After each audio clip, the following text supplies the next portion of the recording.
Koperasi Desa Merah Putih itu menjadi trending topik di TikTok dan YouTube dalam beberapa hari ini. Koperasi Desa Merah Putih sebelumnya sudah saya bahas, namun pada kali ini penekanannya pada bagaimana tata cara pembentukan Koperasi Desa Merah Putih. Jadi topik yang kita akan bahas pada kesempatan kali ini yaitu tata cara pembentukan Koperasi Desa Merah Putih. Namun sebelum itu, saya ingin memberikan gambaran bahwa sesungguhnya ekonomi kerakyatan yang erat kaitannya dengan budaya bangsa Indonesia adalah koperasi. Karena semangat kebersamaan, semangat kegotong royongan untuk maju bersama-sama, untuk membangun bersama-sama, itu tercipta hanya dengan konsep ekonomi kerakyatan melalui koperasi. Kenapa? Karena pada dasarnya koperasi itu dibentuk atas prakarsa masyarakat atau lembaga atau pemerintah, terus kemudian pengurusnya dipilih dari anggota dan pengurus bertanggung jawab kepada anggota. Maka pengawasannya sangat ketat harusnya dan diawasi langsung oleh anggota. Bayangkan ketika sebagian besar masyarakat desa kita menjadi anggota dari koperasi tersebut dan bersama-sama mengawasi manajemen pengelolaan koperasi yang diwakilkan pada para pengurus dan pengawas oleh anggota koperasi, mimpi untuk terbangunnya ekonomi kerakyatan yang baik itu bukan hanya isapan jempol belaka. Oleh karenanya kenapa Presiden Prabowo mengembalikan semangat pembangunan ekonomi melalui koperasi. Itu satu. Yang kedua, iya memang terdapat sejarah kelam tentang KUD atau Koperasi Unit Desa yang seringkali diplesetkan menjadi ketua untung duluan. Makanya kemudian kebanyakan masyarakat itu antipati terhadap adanya koperasi.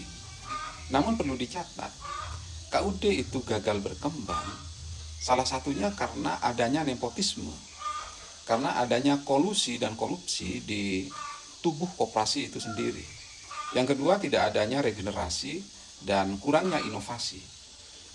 Sehingga koperasi unit desa yang ada pada zaman itu mati suri dan tidak bisa mengembangkan ekonomi di sektor kerakyatan. Beda halnya dengan Koperasi Desa Merah Putih yang seringkali didengungkan bahwa Koperasi Desa Merah Putih ini tidak hanya bergerak di bidang simpan pinjam saja, tetapi Koperasi Desa Merah Putih ini diharapkan menjadi holding, menjadi payung dari lembaga-lembaga ekonomi kerakyatan yang ada di desa untuk menjalankan berbagai bisnis, ya, untuk menjalankan berbagai pola pendekatan pelayanan pada masyarakat. Selain simpan pinjam, koperasi tersebut nanti akan diberi kewenangan, ya, untuk mengelola distribusi pupuk misalnya untuk petani. Bayangkan selama ini para petani kesulitan untuk membeli pupuk, sehingga pada sektor produksi pertanian menjadi terhambat. Kenapa petani sulit beli pupuk? Di antaranya karena roda distribusi, ya, mata rantai distribusi itu sangat panjang. Katakanlah misalnya dari dinas, terus kemudian masih ada kios, ada gapoktan, kios lagi, dan lain sebagainya. Dengan Koperasi Desa Merah Putih, maka distribusi pupuk itu langsung nantinya ke Koperasi Desa Merah Putih.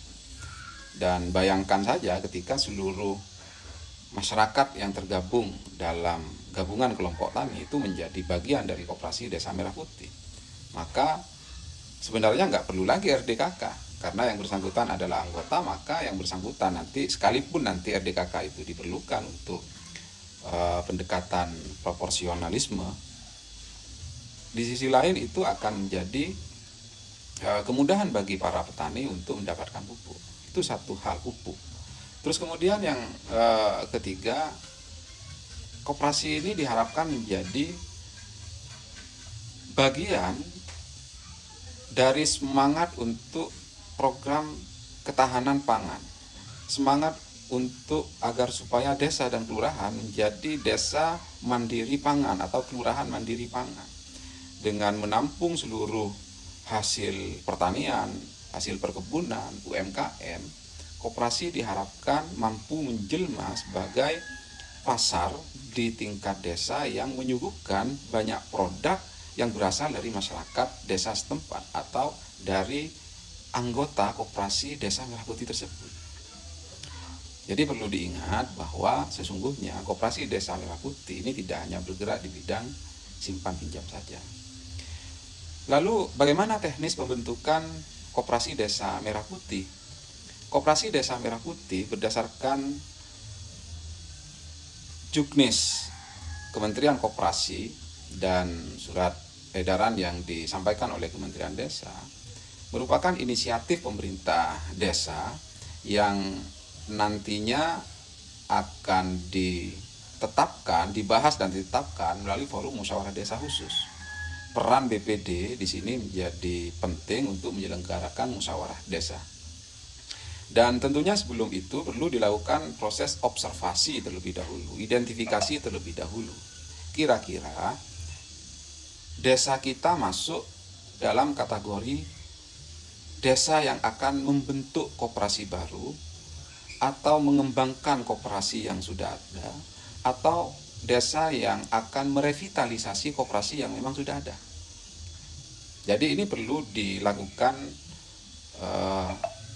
analisa, perlu dilakukan pendataan oleh pemerintah desa, kira-kira di desa kita ada koperasi enggak?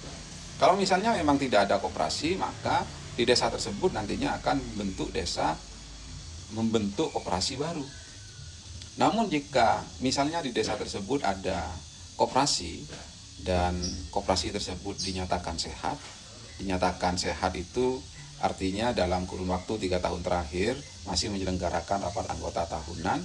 Contoh misalnya ada koperasi wanita, koperasi syariah, atau koperasi-koperasi lainnya di tingkat desa, maka otomatis koperasi tersebut nanti akan dilakukan pengembangan.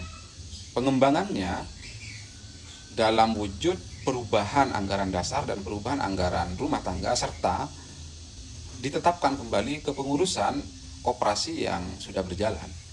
Itu bagi koperasi yang masih survive. Tetapi ada koperasi yang sudah tidak lagi berjalan atau sudah tidak sehat. Salah satu indikatornya yaitu koperasi dinyatakan tidak sehat disebabkan karena koperasi tersebut sudah tidak melaksanakan RAT selama 3 tahun berturut-turut.